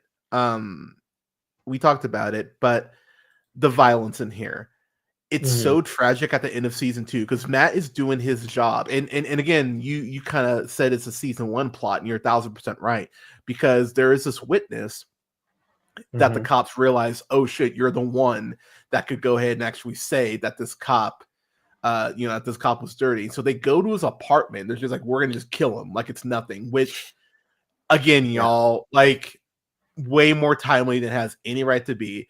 And Matt, again, using his senses, is like, oh shit. So he gets up there and is and he's so cool about it. He's just like, oh yeah, he's not here. like I know where he is. And I will just say too, these cops, like, they're already pieces of shit. But to punch a blind person and be like laughing about it's like, wow, like he just told you he was blind, and you're just like, oh cool, this will make it easier to kill you. And and I love how Matt is begging. He's like, you guys don't want to do this. Like, please don't make me fuck your world up. And like he's begging them, like, do not make me do this.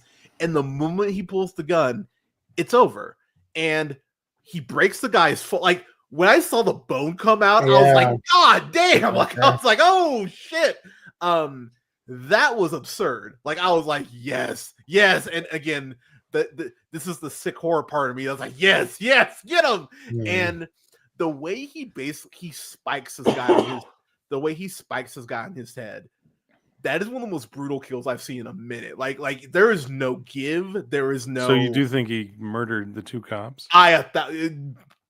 Maybe that last one, that last guy's a goner. Yeah, that last guy's a goner. Like that reminded me of the fucking warehouse kill in BVS where the guy lands on his neck, and I'm like, there's no way he's not dead. Yeah, I'm like he's dead. Like, yeah, he's either dead or like not moving for the rest of his life. Yeah, or he's a the guy that got ketchup packet into the fridge there. That was pretty cool. That guy. Like that's brain damage, best case scenario. Like no, man. Like Matt killed one of those people at best. Do you think it's because he's out of practice of showing restraint, or?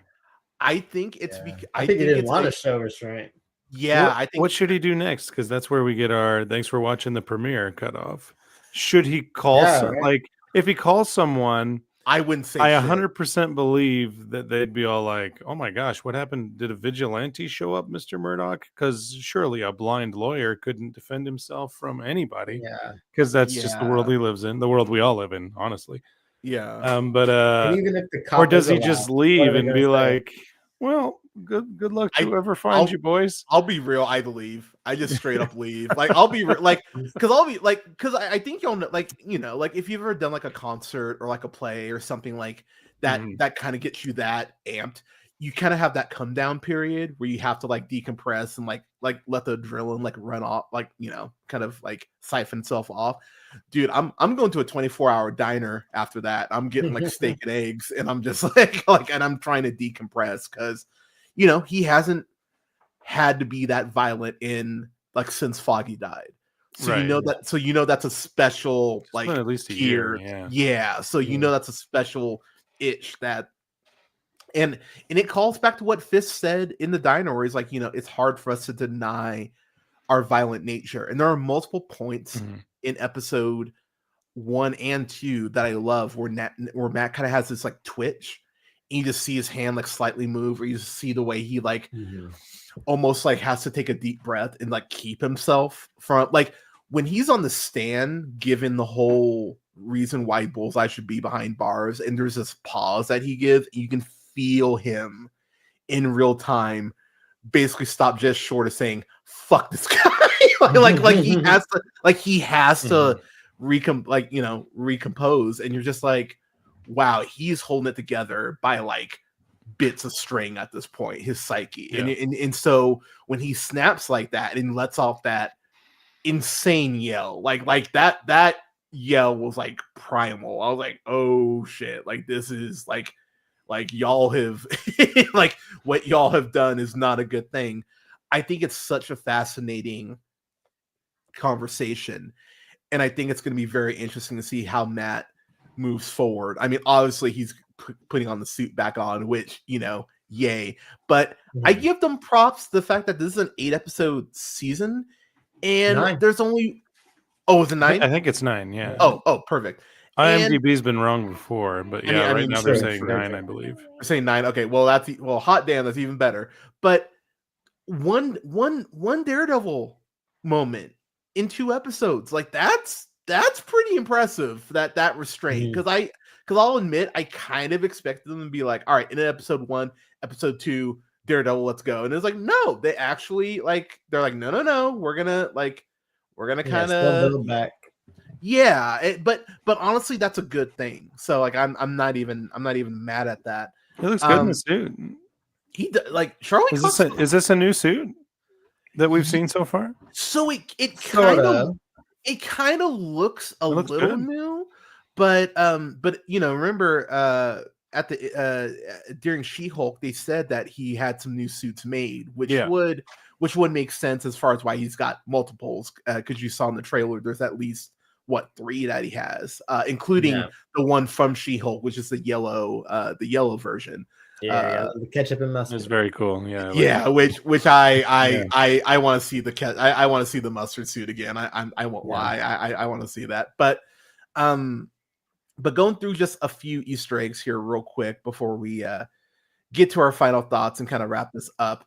I love how Matt and Fisk have that conversation about trying to mentor someone, and and I love that Fisk thinks what he was doing with Echo is mentoring. Like, what an ignorant prick to say that shit. Like I tried to mentor her, and it's like younger generation. What are you gonna do? And they kind of have a laugh about it, and you're like, wow, you thought that you were like, oh, you fucking like you fucking dick. It's such a it's such an intense moment, but I love the way they play that off. I love the fact that the Sokovia Accords keep being brought up, because that is, you know, in Heroes trying to register. I think there will be a similar component potentially that Fisk tries to get past. I really like that. Because when he's debating the guy is more for registration, and Fisk is like, nah, fuck him. Yeah, exactly. Yeah, like I really liked that that callback. I really like that they brought in, and this is kind of a deep cut, but bringing in Benjamin Hochberg. That's a nice deep cut. And I was like, oh, the fucking Hawk, like this fucking Hawk. Like this fucking asshole. and he let's be clear, in the comics, he's a douchebag as well. He's a total fucking he's a competent Lionel Hutz. Like, that's what he is. Like, he's a total fucking prick.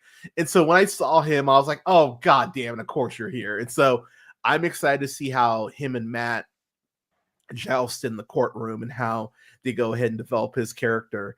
I do like episode 1 a little more than episode 2, but I will admit I think that's partially because of the shock of just being like, holy shit, there's new Daredevil. You know what I mean? I also love the way episode 1 ends, where Fisk is literally standing on the roof of like the mayor building, like looking down, and like he just knows Matt is there.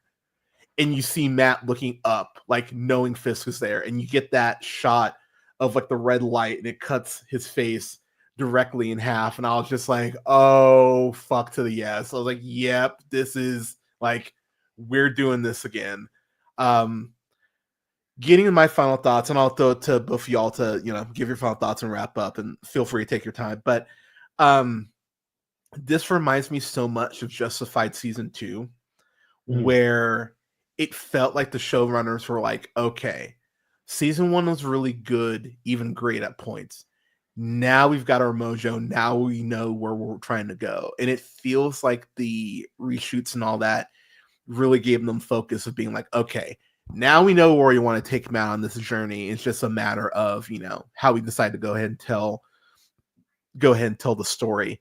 Matt feels down right now, which he should, because things are about to get worse. And I'm very intrigued on how they bring in the Punisher. And I think the whole corrupt cops defend our own no matter what. Unfortunately, that is a very real thing. And the fact that there are all those cops in the courtroom who couldn't even conceive the fact that this cop could be dirty. That goes back to Luke Cage too. I love the fact that that's being brought back. And again, unfortunately, is more timely than it should be. But I love these first 2 episodes. I'm not gonna rate it just because that's, you know, it's 2 episodes. Like, you know, we'll rate the whole season, you know, accordingly when it's done. But man, you want to talk about, like, this feels like we're on the course for something special. I get people are mad about Foggy. I get that, and I understand like Karen being gone, and you know, like I get all that, but you need to shake Matt's world up, and he needs to feel like he's down for the count, like boxing. And so I love where we're heading. I can't wait for episode 3. I will be on that shit as soon as it comes out. But yeah, really, really digging where we're starting off here. Brandon, your final thoughts. Yeah, I'm just straight up happy to have more Daredevil. Like everybody, I liked the Netflix series. I was so happy to see him in She-Hulk, and for him to not be, or maybe be, in that Spider-Man show, who knows? But like I'm a big fan of Charlie Cox and his character, and Vincent D'Onofrio as well. And I know some people have been kind of complaining about the new supporting cast, but like Hunter's been saying, read a comic book. Exactly. I like I like Kristen McDuffie. I like her character in the comics. So I'm excited to see where she goes, especially since she's kind of Matt's new partner in law. Matt's old cop friend Cherry feels like a Jonathan Banks character. Yes, in the best very way. much. Yeah. Very much giving some Mike vibes, but yeah, I'm liking where this is going. Like you said, the first episode kind of feels like a return to form and like shaking up the status quo. And while episode 2 may seem a little slower, I still like where she's going with the political and lawyer stuff. Like that scene with Kingpin kind of blackmailing the commissioner to stay on is great. That shit. Oh man, yeah, that was real good stuff. I was like, it's not exactly super slimy, evil Kingpin stuff yet, but he's getting there. It's just slimy enough though. Like, and he's been in office for like a day. Right? Exactly. He's already You're like, oh no, like that. Yeah, exactly. But yeah, like a part that I didn't expect to like about this so much, I guess, is how lived in New York this is. I've been I kind of like the BB Uric spots with like her talking to the civilians. Like, kind of reminded me of the first Spider-Man movie when they're like asking the civilians what they think of Spider-Man. Just bringing it all back to the people, which is what the heroes care about in the end is fun. Yeah.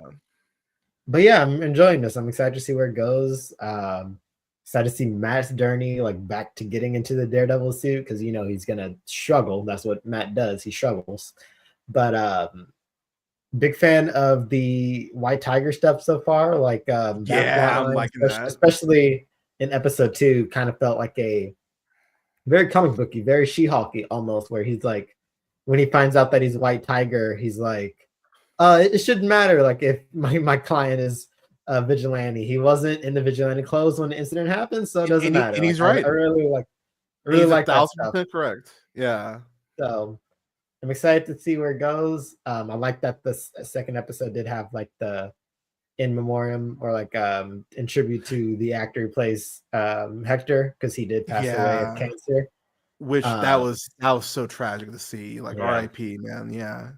But I'm liking where it's going. I'm liking the setup, the new characters, and just the possibilities of Matt Murdock back on the street, on the law. Yeah, hell yeah. Canada, your final thoughts, sir. Yeah, it was fun having a reason to watch this. Usually I wouldn't, because like I said before, these are such depressing stories. And it opens up what seemingly affected a lot of people with Foggy, not making it past the opening credits.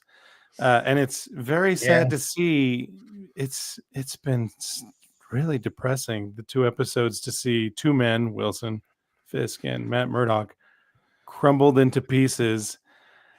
And 2 episodes so far in the contest of rebuilding yourself and moving on, Fisk is winning. And that's a bummer, guys. It is. It's a big bummer. Yeah. It's also very compelling storytelling. Like, man, that and the final closer of episode 2, that really hurts his case a lot. But then again, maybe it doesn't. Yeah, because literally cops were willing to assassinate someone. They're gonna ask maybe the cops, why were you use there, and who did you get beat up by? Big lawyer brain to work that into his case. Seeing how all that played out, I liked how there's no black or white to is vigilantism bad. Like, that incident was very much shades of gray. Like, oh shit, dude tried to help someone out, and now a train has to file a regulations report. It is a messy situation, but imagine being the one driving that train. You're like, what the fuck? That should be a Marvel, one of those Marvel shorts, like the guy like getting ready for his day, and then the train. And he's out. Like a one shot, and it. Yeah, I'd watch that. Yeah, that's it. But yeah. I'll probably watch the rest now, because it is a very compelling story. I'm usually burned out pretty easily by Marvel stuff, especially at the rate of which it's put out. Oh yeah, I did like Agatha a lot. This year, man, Marvel's hitting you with like 6 things this year. Yeah. And I'll probably watch at least 3 of them. Yeah, and I've explained this hypocrisy to both of you. Like, you have. At one point, I'm like, "Oh man, Marvel! These Disney shows, they're like, buy our stuff, just buy our stuff." That's all I'm hearing. But also, I do buy their stuff. I buy their stuff all the time. This one comes to mind, given what we're watching. I love. Let's go! Yeah, so. I love that. I'm not gonna give it a rating either, because it's not finished, but I'm compelled. I'm really intrigued by there it is. Nice. Just a sec. But yeah, as the opening shows, ideals are broken apart and they're put pieced back together slowly into the man without fear, Daredevil, and can he save us all? Maybe. I kind of want him to save himself, because he's such a charming, endearing guy. Watching him on little dates, like quick little dates through these 2 episodes, that was fun. Matt's It's got so drip. sweet and like He's got swagger. He's got he's yeah. got game. Again, Yeah. like why is she moving to San Francisco? A part of me is like, if I was Matt's friend in this show, just as like I'd be like, Matt, get away from this place. Yeah. And obviously he can't. We know, and you two obviously know better than I do because you've watched the 3 seasons. He can't just drop it. He can't. And that sucks. And I have a hard time getting over those personal feelings of I kind of don't want to watch a charming guy who deserves a better life. And women, Karen, I'm glad she's in San Francisco, but I don't like. It's just icky feelings. But that's a testament to how when they say this is an adult Disney show, it absolutely is, because there's a lot of big themes on. Hey, can you have faith if the same God you believe is like, hey, free will, man, vote Fisk? Like, I don't know. These are compelling, interesting conversations. And I'll be real, that's that one. That one right there is the one that I wouldn't want free will removed either, but exactly. But what people do with it is insane sometimes. Because deep down, I think Fisk, just like Mr. Burns in the Mr. Burns Recycle episodes, wanted to make the world a better place, but doesn't understand why his methods are evil. Because all they see is the end result. They're like, there was a crime lord, and now he doesn't have a head anymore. What's the problem, Matt? I took care of it. I fixed the problem. Yeah. Like, what do you? And all it cost was a trip to the mechanic to fix my door. That's like Mr. Fisk. That's boy. Those methods are dangerous to everyone around you. It really is. Last thing I'll say real quick before we get out of here is I think the end game is that BB is mentored by Karen, and that's how she finds out that's what happened to Ben.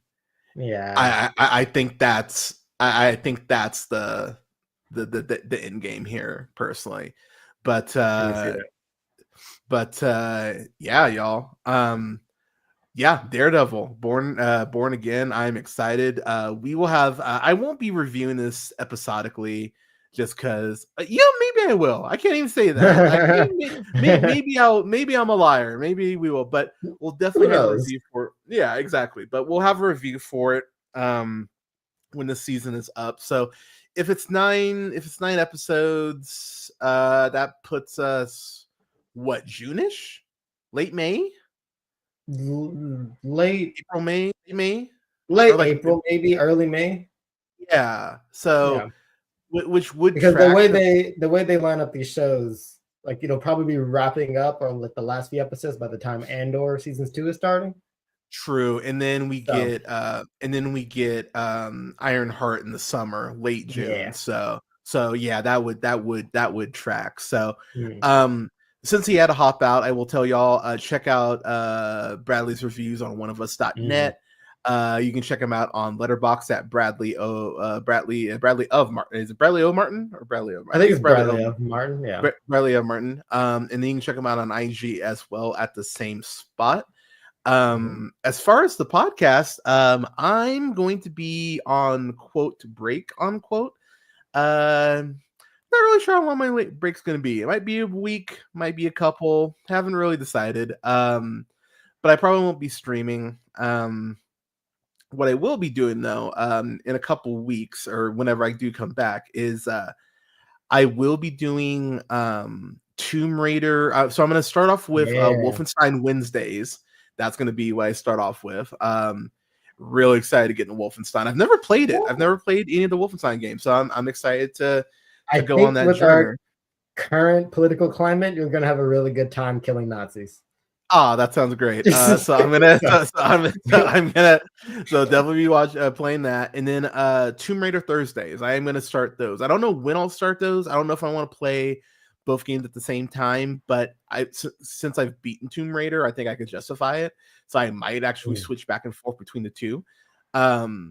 But I will be streaming those, and then I will be getting back to AEW Dynamite watch-alongs, AEW Collision watch-alongs. Dynamite is out on Wednesdays, so I think what I'll probably end up doing is doing the AEW Dynamite stream, and later in the evening, and I might and then I might just go right into Wolfenstein Wednesdays right after that, or I might move to Dynamite Watch Longs till Thursday. I'm still kind of figuring out the logistics on that, but oh yeah, and then because it's Women's History, because it's Women's History Month, and I have several like 100 reviews I'm trying to unload and get uploaded. I'm going to be doing a lot. I have a lot of reviews I'm actually going to be dropping. So the review list is as follows. I actually just released my review for Best Picture winner Nora. So that is up on the channel now. Going to have a review up for Babes. Drugstore June. My review for Echo is up right now. Going to be have a review up for Eileen. Kind of Pregnant. Spoiler alert. That is probably the one bad review as far as me not liking it. Mother's Instinct, The Royal Hotel, The Substance, The Outrun, Your Monster, and Woman of the Hour will all be up by the end of the month. So pretty damn good slate. I won't lie. As I was looking through the list, I'm like, that's a lot of bangers that y'all will get to hear reviews for. And so some of the stuff that's little that you may not have heard of, like Drugstore June and the Royal Hotel, you definitely want to check those out. Those are really great films. And then furthermore, as I mentioned earlier, Jennifer Levinson's Trust, you can stream that on Prime Video right now. It's an incredible film, and I like more people need to watch that shit. So please watch that. Please watch Amanda Jade Stern's A Perfectly Good Moment. That's streaming on Tubi right now. So yeah, there's a lot of good stuff that is out there that is female led, that is female focused, that we need to support. So go ahead and check. So go ahead and check those out. Also, we will be Brandon. I'm going to bring him back on at some point before the end of the month. We will be reviewing, because it is this month. I decided I'm going to add these on. We will review Invincible Fight Girl season 1. We'll have a review for that, and we will review the second part of Moon Girl and Devil Dinosaur season 2. So we will. Yes. I'm going to really space both of those out because I don't want to zoom through them. So that'll probably be later on in the month, but yeah, we're gonna be reviewing those two as well, because those are two shows that need to be highlighted. So, awesome. Brandon, oh yeah, shit, where you can find me? God damn it, should yeah, podcast. Listen to I've been hitting my pin a little bit, people. All right, the Real Pineapple. Find me on YouTube at the Real Pineapple, REEL Pineapple. Like both pages on Facebook at the Real Pineapple and Real Pineapple Games. Follow me on Twitch at twitch.tv/therealpineapple. Go ahead and follow the show. Follow me on IG and TikTok at jhunterreelpineapple. That's jhunter and then REEL and then pineapple. Follow me on Letterboxd at Black Shazam, and you can listen to the podcast. Please go ahead and rate the podcast. It definitely helps me out. SoundCloud, Apple Podcasts, Podbean, Stitcher, iHeartRadio, Spotify, Amazon Music, TuneUp, and Samsung Podcasts, to name a few, at The Real Pineapple. Oh yeah, and follow me on Blue Sky, because I am very active on there. Fuck you, Twitter. Fuck you, Elon. You can follow me on there at realpineapple.bsky.social. Brandon, where can the people find you, sir? You can find me on the Letterboxd at Brando Not Marlin. That's what I am going by on there, and I'm recently kind of still doing some 2024 catch up, while also, like Hunter said, like watching a lot more female-centered movies, female-led, female-directed, and just recently watched I Saw the TV Glow, and I think everybody just needs to check that out if you haven't. I do need to. I think I'm gonna save that for Pride Month, but that's perfect as well. But it's just one of those movies that just stuck with me. But that's what I'm doing there. All right, y'all. Now, if you excuse me, I'm gonna go get some food because I am starving. It's almost 1 o'clock. Brandon, let me know if you want to get your rivals on later. I was gonna say the same thing. Boom, there you go. See, people. And I will just say, real quick in closing. I know the world is scary right now, y'all. I get it. Please know that if you are a member of the LGBTQ community, if you're a woman, if you're a person of color, this is a safe space for y'all. I can't promise we'll always get it right, but I can promise we'll always be here for y'all. So please check in on your people. Please take care of each other. Give someone a hug, give someone a compliment. We will get through this together, y'all. It feels kind of gross to use the finishing line, so I won't, but I'll just say, please take care of yourselves, and we will talk to you soon. Brandon, as always, thank you so much for being on, and take care of yourselves, y'all. We'll talk to you soon. Cheers.